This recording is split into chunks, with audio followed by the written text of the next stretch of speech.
She never imagined the person she trusted most would trade her away like a debt, handing her life into the hands of a mafia heir. It was supposed to be the end of her freedom, the end of her choices, maybe even the end of her soul. Yet in the middle of betrayal, fear, and a world built on violence, something unexpected happened. She found a heart willing to love her when she least believed she deserved it. What began as a cruel transaction would turn into the kind of love that defies family, power, and the chains of the past. The night everything changed for me didn't arrive with thunder or fire. It was quiet, the kind of quiet that makes you uneasy because you can almost hear the weight of the decisions being made in other rooms, in hushed voices, behind closed doors.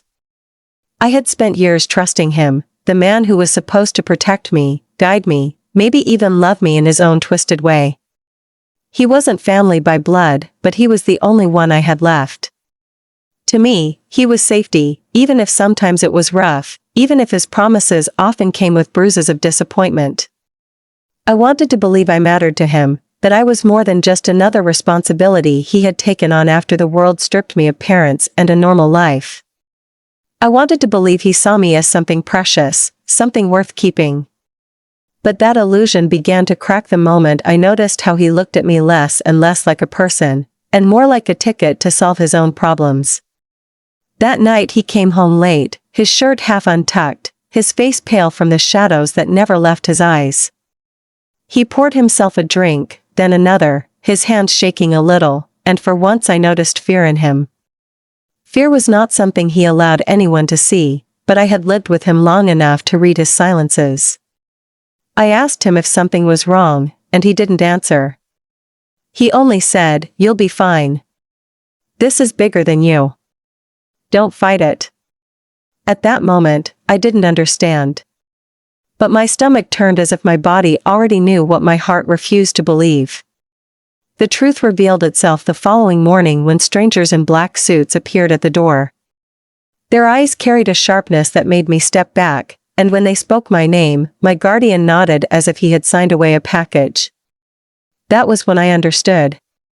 He had sold me. Not in the way people imagine being sold with price tags and papers, but in a deeper, uglier way. He had traded me, my freedom, my body, my choices, for something he wanted more than me, his safety, his debts cleared, his life spared by men who owned the city in the shadows. And the one who now owned me was no ordinary man. He was the heir of a mafia empire, a name whispered with both fear and respect, a man born into cruelty and trained to see everything, everyone, as a possession. I was pushed into a car I didn't want to enter, my pleas ignored, my tears treated like background noise. My guardian wouldn't even look at me. That cut deeper than any slap, deeper than any betrayal I had ever known. He couldn't look me in the eye because he knew he had sold not just my future, but my trust, my love, the last of my faith in him. As the car moved through the city, I pressed my forehead against the glass, breathing heavily, trying to make sense of the blur of lights outside. My chest felt hollow. I wanted to scream, but what would it change? My fate was already sealed. In that long silence, a strange thought hit me, maybe I had always been disposable to him. Maybe love had been a mask, and I had been too desperate to notice. Maybe I was never more than currency in a game I never agreed to play. When we arrived at the mansion, its gates towering like a prison, I felt my body go cold. The air smelled of iron, polished wood, and power, the kind that makes you tremble because you know it can end you in an instant. The air was waiting inside, a man with sharp eyes and a smirk that felt like a blade. He looked at me the way someone looks at a car they've just purchased, not as a human being. He spoke my name like he owned it already. "So you're the one," he said, circling me slowly. His voice was deep, calm, too calm for someone who had just acquired another person's life. "Don't worry. You'll learn your place." Those words cut me, but I swallowed my fear, refusing to give him the satisfaction of tears. If he thought I would break easily, he was wrong. My guardian might have sold me, but I still had my pride, my fire, my will to resist. What I didn't know then, as I stood in that gilded cage, was that somewhere behind all this cruelty and control, a heart was waiting for me. Not his, never his, but hers, the one person I never expected to find in a world built on violence. She was the light hidden inside the darkness, the reason I would not only survive this betrayal but learn what love really meant. But on that first night, all I could feel was the sting of betrayal, the suffocating grip of fear, and the weight of chains I hadn't chosen. And still, deep down, a whisper inside me refused to die, the whisper that told me this was not the end of me. It was the beginning of something I couldn't yet see.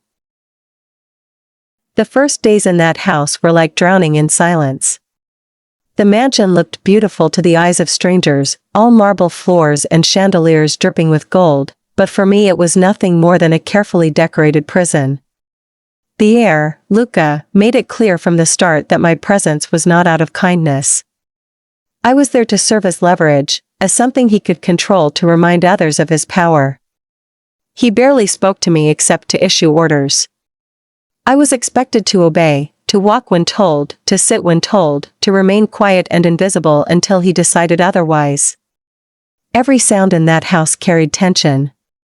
The footsteps of guards in the hallways, the rustle of expensive suits moving from one room to another, the low murmur of dangerous men making deals over glasses of whiskey. It was a world built on control, and I was meant to be one more piece in it. But I refused to let my spirit die, even when my body was treated like a possession. At night, when I lay in the oversized bed that didn't feel like mine, I replayed my guardian's face in my mind.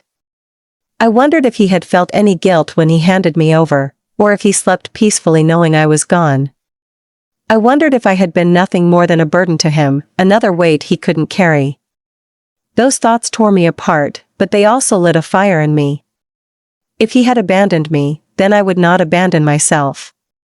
I would find a way to survive this, even if survival meant playing by their rules until I found a crack in the cage. My first glimpse of her came unexpectedly. She wasn't part of the crowd of men who strutted around with guns and arrogance. She wasn't part of Luca's inner circle of brutality. She moved differently, quiet, deliberate, but strong, with eyes that didn't dart around like prey. She carried herself with a calmness that made the air around her feel safer. She was there one morning, standing at the end of the hallway as I was being escorted past, her dark hair falling over her shoulder, her gaze steady on me in a way no one else dared. The guards moved me along, but for that brief second, our eyes locked, and something unspoken passed between us. It wasn't pity, no, pity would have crushed me. It was recognition, as if she saw me as more than an object. As if she understood. I thought I would never see her again, but she appeared later that day in the kitchen. Unlike the rest of the house, the kitchen felt alive. The scent of herbs and bread baking, the clatter of pots and pans, the soft hum of the staff moving quickly to prepare meals, it almost felt human. She was there, helping one of the cooks, her hands moving with practiced grace as she chopped vegetables. I froze in the doorway, unsure if I was allowed to enter, but she looked up and offered me the faintest smile. It wasn't bold, just enough to let me know she saw me, not as property, not as a prisoner, but as a person. The guard at my side barked at me to keep moving, but her smile stayed with me long after I was dragged away. That night, I lay awake replaying the moment. Her smile felt like a thread tugging at the edge of my despair, reminding me there was still warmth in this cold world. I didn't know her name, or why she was in that house, but I knew one thing, she wasn't like them. Days bled into weeks, each one heavy with the same routines. Luca tested my obedience, demanding silence, expecting me to keep my head bowed. I played the part because I had no choice, but inside I was building walls, protecting the small parts of myself that he couldn't touch. And always, somewhere in the shadows of that house, she was there. Sometimes in the kitchen, sometimes crossing the hallways, sometimes simply a fleeting figure on the edge of my vision. Each time, she gave me something no one else did, a look that carried gentleness, a reminder that I wasn't invisible. Finally, one evening, fate handed me more than a glance. I had been left in the library, a massive room with shelves that touched the ceiling, filled with books that smelled of dust and history. Luca had walked out to handle some business, leaving me with a guard at the door. I ran my fingers over the spines of the books, desperate to lose myself in their worlds, when I heard soft footsteps behind me.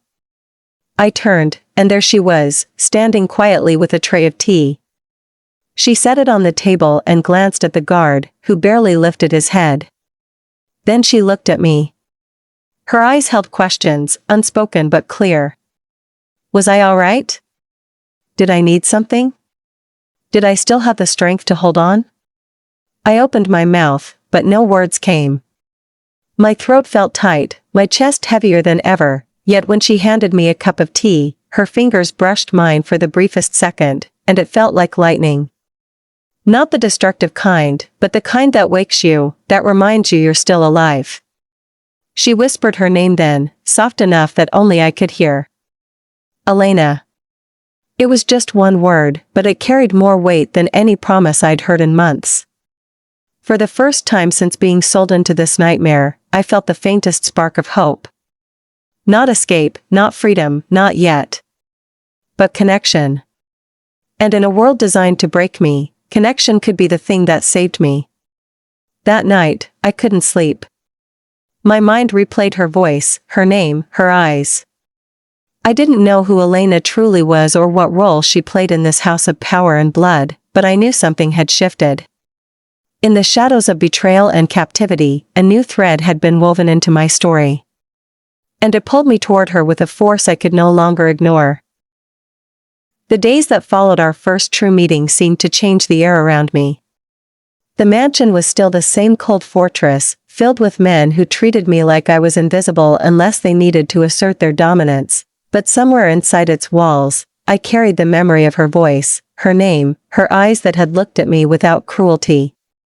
It gave me something I hadn't felt since the moment I was sold, curiosity. I wanted to know more about Elena. Who was she in this dangerous house? Why was she here, moving so freely when most of the women I saw were either servants who kept their heads low or mistresses who clung to the shadows of the men in power? She wasn't afraid to look at me, and she wasn't afraid to speak. That set her apart, and in this world, being different could either save you or destroy you. I began to notice the rhythm of her presence. She wasn't just in the kitchen or passing by in the halls. Sometimes I caught sight of her speaking with the staff, giving instructions, her tone calm but firm. Other times she lingered near Luca's meetings, always silent but observant, as if she had a role that wasn't fully visible to outsiders. She blended into the house as if she belonged, yet something about her energy told me she didn't. She didn't move like someone who was born into this world of violence. She moved like someone who had chosen to survive in it, maybe even bend it to her will. One evening, I was sitting in the garden at the back of the mansion. It was the only place where the air felt breathable, even with guards stationed close enough to remind me I was never free. I traced my fingers along the rim of the fountain, watching the water ripple, when she appeared. No tray in her hands this time, no excuse for her presence. She simply sat down at the far edge of the fountain, her eyes lifting to the night sky as if the guards weren't even there.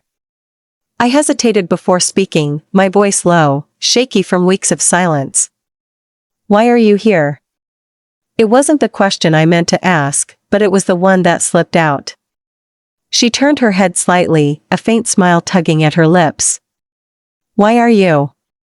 The honesty of her question startled me. For a second, I almost laughed at the cruel irony of it all. I didn't choose this, I whispered, bitterness curling around the words. Her expression softened. Neither did I, she said quietly, and for the first time I realized that maybe we shared more than just stolen glances. We sat in silence for a while after that, the sound of the fountain filling the space between us. The guards watched us but said nothing, perhaps dismissing our conversation as harmless. But to me, it was anything but harmless. Her words sank into me, heavy and alive, reshaping the loneliness I had carried since the night of my betrayal. For the first time, I wasn't the only prisoner in this house. Later that week, fate gave us another chance to speak. Luca had ordered me to attend a dinner with his associates, a display of his power, showing me off like a trophy while I sat quietly at his side. I wore a dress that wasn't mine, diamonds that felt like chains, and a mask of silence that burned my throat. The men laughed loudly, drank too much, and spoke of deals as if lives were nothing more than chips on a table. I wanted to shrink into myself, but then I saw her at the edge of the room, standing near the staff, her gaze flicking toward me every so often. I clung to those glances like lifelines. When the dinner finally ended and the men retreated to the study, I was escorted back toward my room, my body heavy with exhaustion. That was when Elena appeared in the hallway, stopping the guard with a quiet request. "She needs water," she said simply, her tone carrying authority I hadn't expected. The guard frowned but didn't argue. He stepped back, allowing her to walk with me.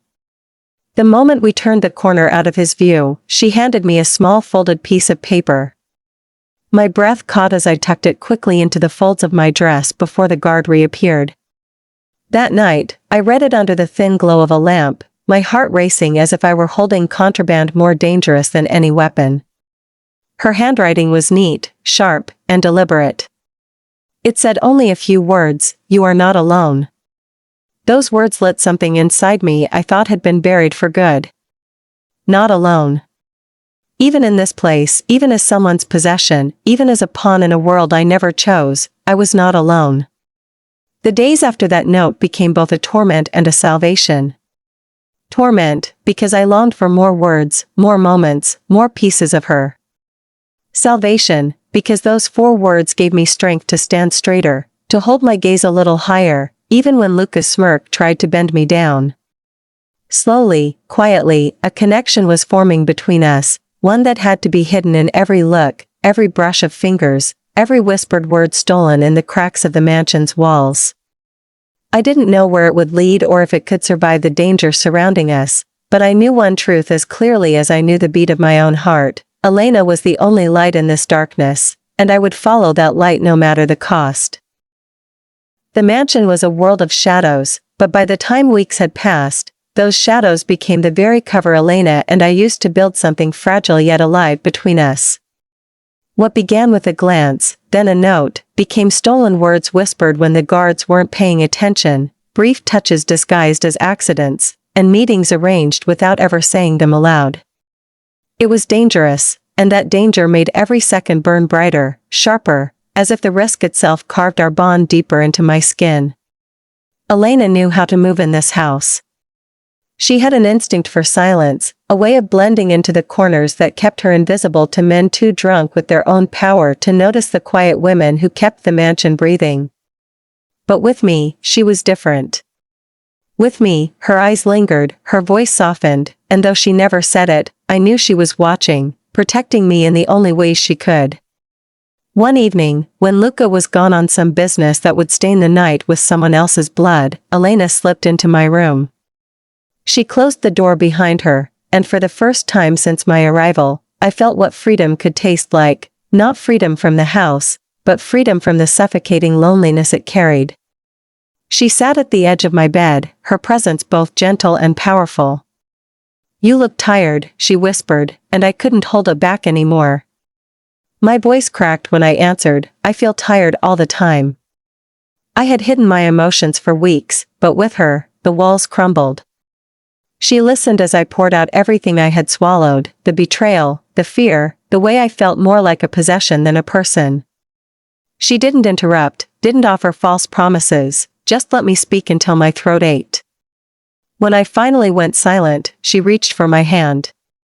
Her fingers were warm, steady, grounding me in a way nothing else could.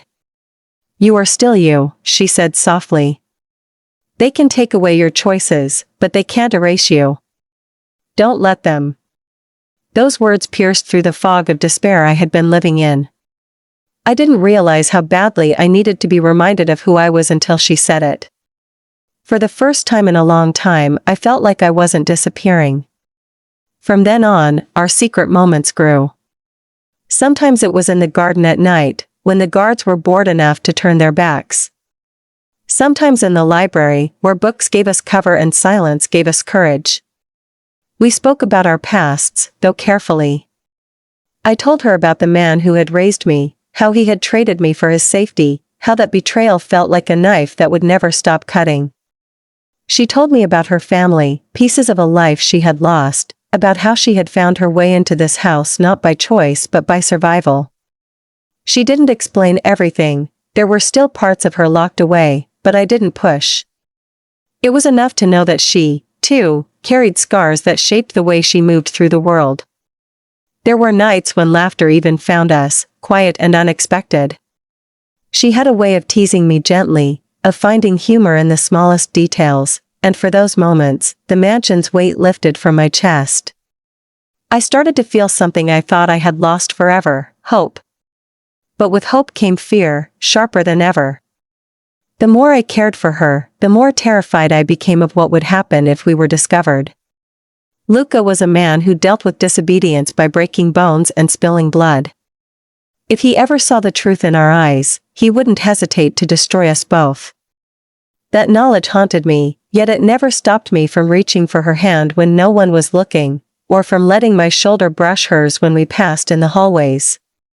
The risk was always there, but so was the fire between us, and I knew in my bones that it was worth it. One night, as we hid in the library again, Elena pulled a small book from the shelf and placed it in my hands. It was an old collection of poems, the cover worn, the pages fragile. "Keep this," she whispered. "For when you need to remember yourself." I clutched the book like it was treasure, because it was. Not for the words inside, but for what it represented. She saw me. She wanted me to have something that was mine in a place where nothing belonged to me anymore. As I held the book, I looked at her and realized something terrifying and beautiful all at once. I was falling in love with her. Not just because she was kind, not just because she made me feel alive, but because she carried strength in her silence, fire in her calm, and a heart that beat fiercely even in a world that tried to crush it. And maybe, just maybe, she was falling for me too. I could feel it in the way her eyes lingered, in the way her hand would tremble just slightly when our fingers brushed, in the way her voice softened only for me. That night, when she leaned closer, her lips just inches from mine, the world held its breath. The mansion, the guards, the danger, all of it faded, leaving only the two of us. I wanted to close the distance, to taste the freedom she represented, but she pulled back at the last moment, her breath shaking. "Not yet," she whispered. "We can't rush this. They'll see." She was right. The world we were trapped in wasn't forgiving. But in that pause, in the restraint she showed, I felt something even stronger than desire. I felt the depth of her care. And I knew, without a doubt, that no matter what happened, Elena was the piece of my story that betrayal and cruelty could never erase. She had given me more than stolen moments. She had given me back my will to fight. The balance we had created inside that mansion was fragile, like glass placed on the edge of a table. Every day I woke up knowing that one wrong look, one careless word, 1 second too long of lingering near Elena could shatter everything. Yet the more we tried to be careful, the more impossible it became to keep our feelings hidden. It was no longer just stolen glances or secret notes. It was the way my chest tightened when I didn't see her for hours, the way my heart raced every time her voice broke the silence, the way her presence filled me with a strength I didn't know I had. But with that growing closeness came growing danger. Luca was sharp in ways that scared me. He didn't have to shout to make his power felt. He didn't even have to hit me to remind me I belonged to him. He could simply look at me with those cold, calculating eyes, and I knew he was always watching, always waiting for a reason to remind me of my place. He never touched me in the ways I feared most, but the way he smirked whenever I resisted, the way he called me mine in front of his men, was its own kind of violence. I endured it because I had no choice, but deep inside, a storm was building, and Elena was the only anchor keeping me from being swept away. One evening, after another suffocating dinner where I was paraded in front of strangers, I returned to my room with the taste of bitterness thick on my tongue. I sat at the edge of the bed, gripping the little book of poems Elena had given me, when I heard the softest knock at my door. My heart leapt, and before I could even speak, the door opened just wide enough for her to slip inside. She moved quickly, closing it behind her, her breathing uneven. "I don't have much time," she whispered. I stood, the sight of her filling me with warmth I hadn't felt all night. "What happened?" I asked, worry twisting in my stomach. She shook her head. "Nothing yet. But Luca's been asking questions. About you. About who you talked to. He's suspicious." Her words dropped like stones inside me, heavy and frightening. I thought of the guards, the eyes in every hallway, the way nothing in this house ever stayed hidden for long.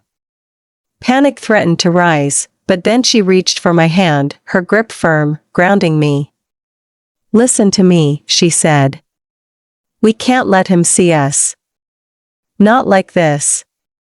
If he knows, he'll use it against us both. He'll destroy you just to prove a point. And me, he'll make sure I disappear." The fear in her voice was real, and it made me realize just how much she was risking by being near me at all. She could have kept her distance, stayed safe by blending into the shadows, but she hadn't. She had chosen me, despite the danger. That choice humbled me, even as it terrified me. "I don't want to lose you," I whispered, the words trembling out of me before I could stop them. Her eyes softened, and for the first time, she didn't hold back. She stepped closer, so close I could feel the warmth of her body against mine, and she pressed her forehead to mine. "You won't," she murmured. "Not if we're careful. Not if we're strong." The moment stretched, fragile and sacred. Her breath brushed against my lips, and this time, neither of us pulled away. When her mouth finally met mine, it wasn't soft or hesitant. It was desperate, full of everything we had been holding back, everything we had been afraid to say out loud. The kiss was fire and freedom all at once, a reminder that even in chains, our hearts could still choose. I clung to her, my fingers tangled in her hair, her hands gripping my waist as if letting go would break us. For the first time since I had been sold, I didn't feel like property. I felt human. I felt alive. When we finally broke apart, our foreheads still touching, she whispered, "We'll find a way. I don't know how, but we will. I can't let this be all we are." Her words planted a seed in me, one I hadn't dared to let grow before. The thought of escape had always seemed impossible, laughable even, but now, with her, it didn't feel like a fantasy. It felt like a goal, a dangerous one, but worth every risk. Over the next days, we became even more careful. Our meetings were shorter, our touches briefer, but the bond between us only deepened. Every time I looked at her, I saw not just a woman surviving in this house but a woman planning, fighting, hoping. She began to tell me things in whispers, how Luca's business worked, who his enemies were, where the cracks in his empire lay. She was showing me the map of a prison I had been thrown into, piece by piece, so that maybe one day, together, we could find the door. But Luca was not blind. He noticed the shift in me, the way my eyes no longer dropped quite so quickly, the way I carried myself with a quiet defiance that hadn't been there before. One night, he cornered me in the hallway, his smirk sharper than usual. "You're different," he said, circling me like a predator testing its prey. "Not broken yet. I wonder why." My heart pounded, but I forced my face to stay blank. "Maybe I'm stronger than you think," I said, the words tasting like defiance and fear all at once. His eyes narrowed, but then he laughed, a sound that sent chills down my spine. "We'll see," he said, and walked away. That laugh haunted me, because it wasn't the laugh of a man who had been fooled. It was the laugh of a man who suspected the truth, a man who would dig until he found it. That night, as I lay in bed clutching Elena's book, I knew one thing with certainty: our time was running out. And if we didn't act soon, Luca would rip the only piece of hope I had left out of my hands. The tension in the house grew thicker with each passing day, like smoke filling a room, impossible to escape no matter how much you tried to breathe.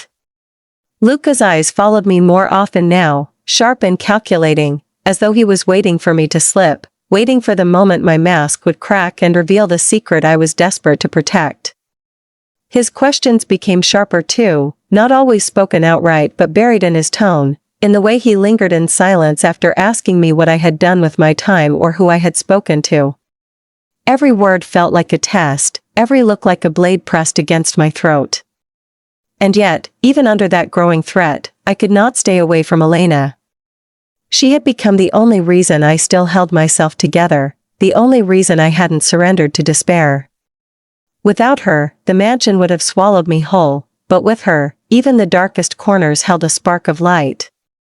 Our stolen moments grew riskier. Sometimes it was nothing more than brushing past each other in the hallways, our fingers grazing for a split second. Sometimes it was a hurried whisper in the kitchen when the guards turned their heads.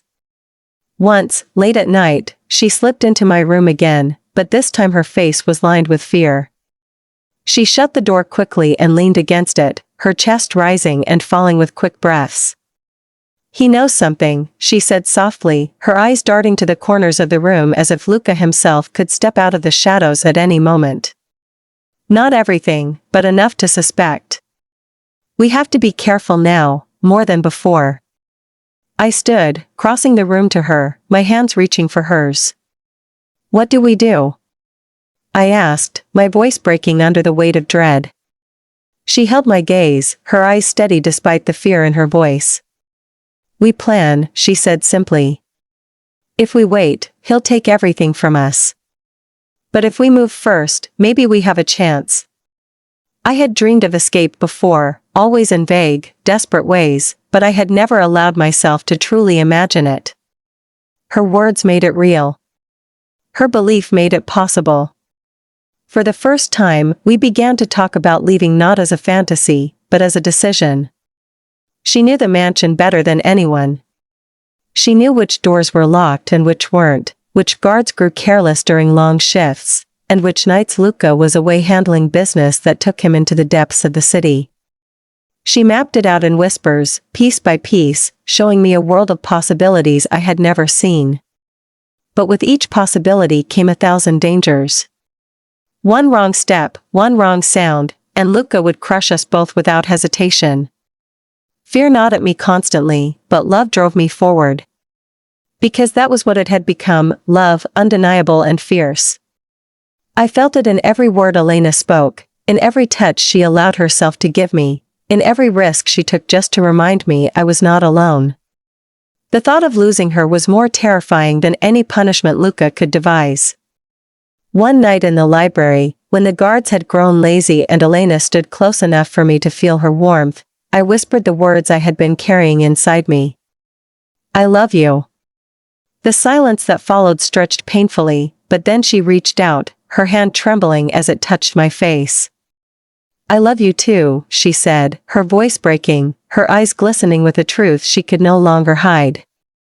The kiss that followed was slower than the first, softer, filled not with desperation but with certainty. It wasn't just passion anymore, it was a vow. Whatever happened, whatever came next, we were bound to each other.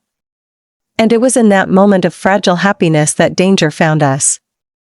The sound of footsteps echoed down the hallway, sudden and sharp. Elena pulled away, her eyes wide with fear, and without a word she slipped into the shadows just as the library door creaked open. A guard stepped inside, his eyes sweeping the room suspiciously. My heart pounded in my chest, my lips still tingling from her kiss. I forced myself to look calm, to pick up a book and pretend I had been reading, but the way his gaze lingered on me made my skin crawl. He said nothing, only grunted and left, but the suspicion in his eyes was enough to freeze my blood. That night I could barely sleep, every sound in the mansion making me jump, every shadow on the wall reminding me of how close we had come to being discovered. The fear pressed down on me, but beneath it all burned a stronger fire. They could watch me, cage me, strip me of freedom, but they could not erase what Elena and I had found. And as I lay in bed clutching the book of poems she had given me, I realized something I hadn't before: love wasn't just giving me hope. It was giving me courage. The kind of courage that might one day set us free, even if it cost us everything. The walls of the mansion seemed to close in tighter with every passing day, suffocating me with their silence and secrets. The weight of Luca's suspicion was unbearable now. He no longer looked at me with the detached ownership of before, but with the sharp hunger of a predator circling its prey. I could feel it in the way his eyes followed me when I moved through the halls, in the way his questions dug deeper, his smirks colder, his pauses longer, as if he were daring me to confess something I had never spoken aloud. And behind every glance, every word, I knew he was searching for the thread that bound me to Elena. It terrified me, but it also ignited a stubborn fire inside me. If he thought he could break me by watching, if he believed fear would undo the bond one had with her, then he didn't know me at all. The more he pushed, the closer I held Elena in my heart, because she was the only thing keeping me alive in a place that wanted me erased. But even love cannot stay hidden forever, and soon the cracks began to show. One night, as the house hummed with the muffled sounds of Luca's men celebrating some victory in the dining hall, Elena slipped into my room again. She carried no tray of excuses this time, no pretense to hide behind, only urgency in her steps and determination in her eyes. She closed the door firmly, turning the lock before crossing to me. "He's watching us too closely now," she whispered, her voice low but steady. "It's only a matter of time before he pieces it together." My chest tightened, fear rising like a wave ready to drown me. "Then what do we do?"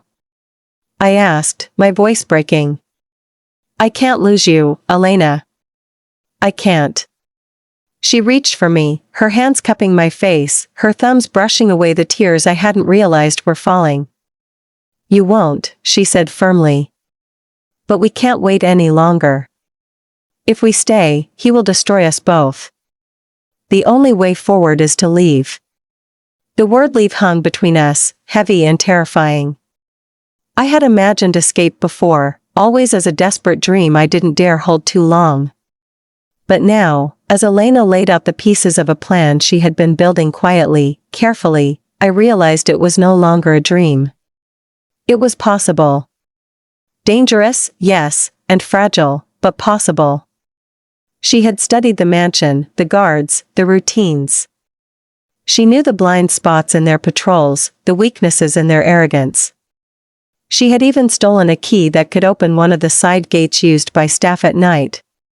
Every detail she whispered into the darkness felt like a lifeline woven from fire and hope. But it also carried the weight of 1,000 risks. If even one part of the plan faltered, if even one guard turned his head at the wrong moment, it would mean our end. I held her hands tightly, my voice shaking. "And after? Where will we go? He owns this city, Elena. He'll find us." She shook her head, her eyes fierce with conviction. "Not if we go far enough. I have someone on the outside, someone I trust. They owe me, and they can help us disappear. But we can't hesitate. The longer we wait, the tighter his grip becomes." I stared at her, torn between terror and the desperate pull of love. Leaving meant danger, but staying meant certain destruction. And when I looked into her eyes, when I saw the fire burning there, I knew the choice had already been made. I would rather risk death with her than survive another day as a prisoner without her. The days leading up to the night of our escape felt endless, every second heavy with tension. We acted carefully, hiding our growing bond beneath masks of indifference. I forced myself to meet Luca's smirk with silence, to bow my head just enough to keep his suspicion simmering but not boiling over.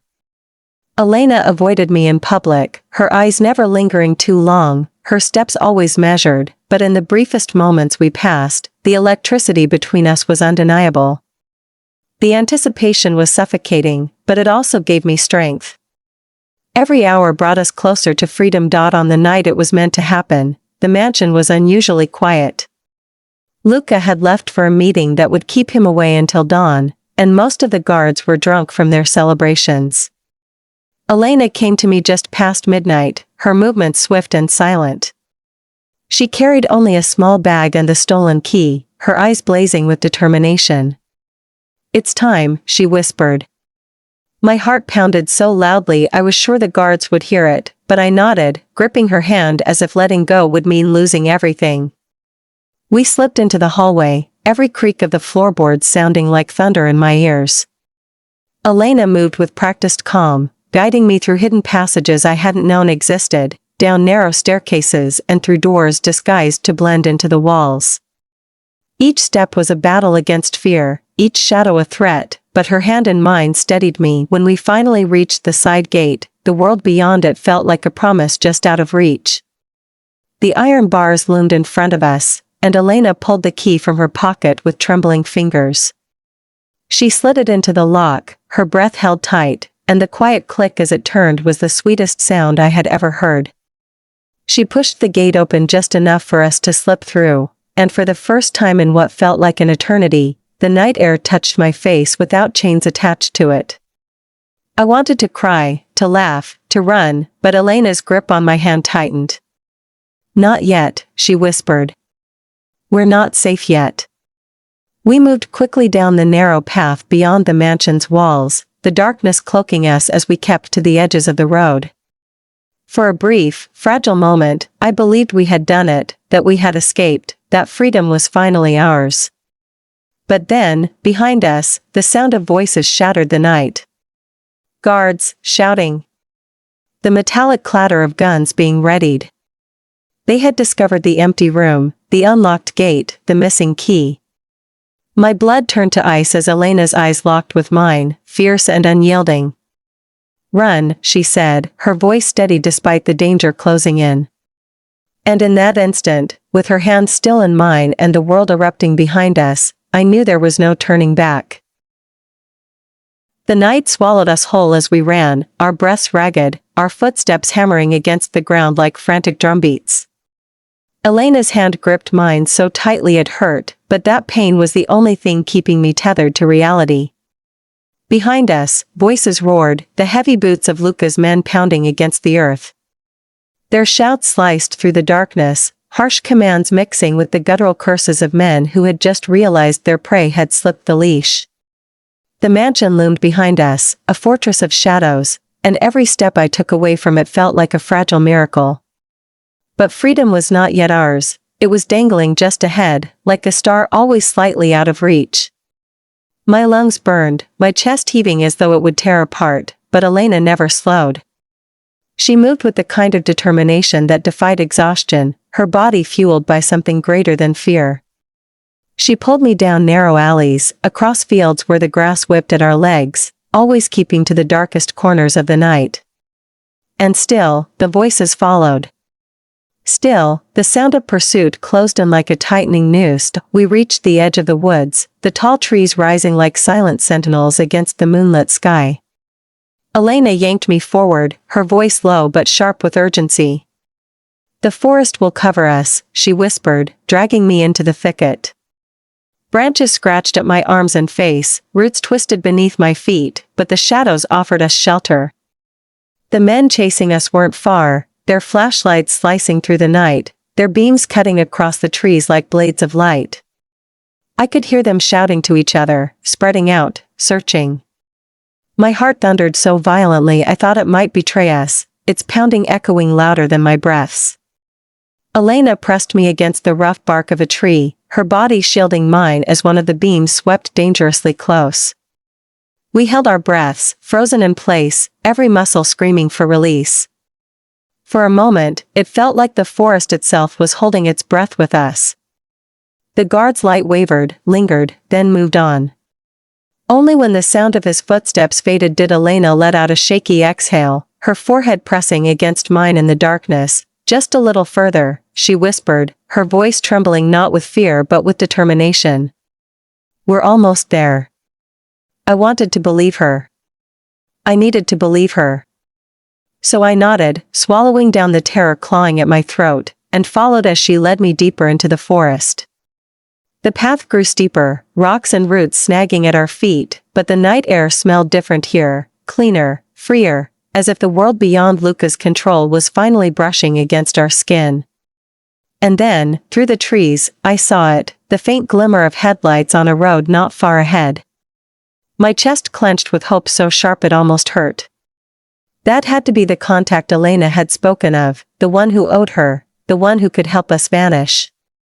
The thought of safety so close made my legs move faster despite the ache burning through them, but freedom is never handed easily. A shout rose behind us, closer now, too close.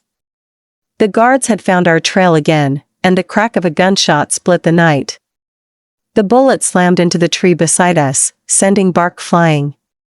I screamed, my knees nearly buckling, but Elena dragged me forward, her grip unrelenting. More shots followed, wild and desperate, tearing through the branches above our heads. Panic surged through me, but Elena's voice cut through it like a blade. Don't stop. Keep running. Her words were a command, a plea, and a promise all at once.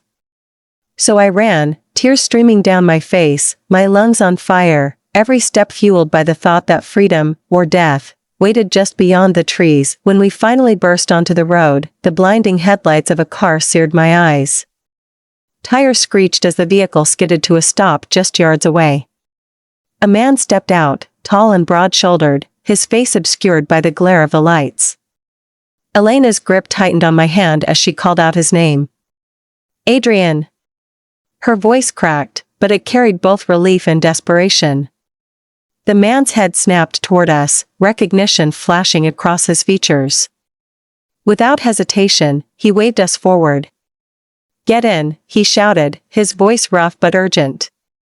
We sprinted toward the car, but another shot rang out behind us. This time, Elena gasped, her body jerking as the bullet grazed her shoulder. She stumbled, pain twisting her face, but she didn't fall. She shoved me toward the car, her jaw clenched. Go, she demanded, her voice breaking under the weight of agony and love. I refused to let go. Not without you. I cried, my arms wrapping around her as if I could shield her from the world itself.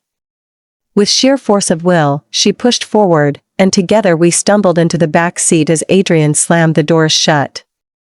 The engine roared, and the car lurched forward just as another hail of bullets cracked against the metal.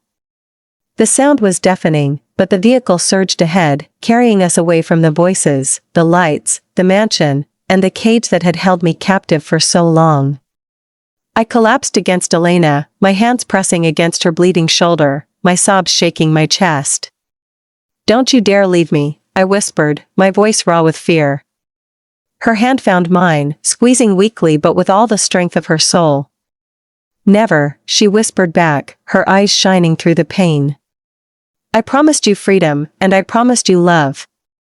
You'll have both, even if it kills me.